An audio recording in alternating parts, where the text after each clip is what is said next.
Высветлілася, прамога дачынення да ўласніка аўтамабіля, на якім прывезлі прадукт, інцыдэнт не мае.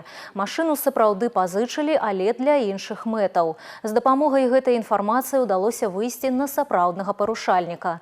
Ім аказаўся пажылы гамяльчанін, які не з'яўляецца індывідуальным прадпрымальнікам. Мужчына выкінуў прадукт недалёка ад пасёлка, бо жадаў хутчэй пазбавіцца ад сапсаванага.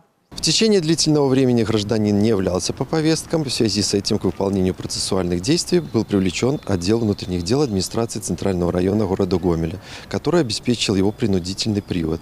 В результате административного производства и благодаря содействию милиции нарушитель был доставлен в инспекцию. Ему была предъявлена претензия о возмещении вреда, причиненного окружающей среде.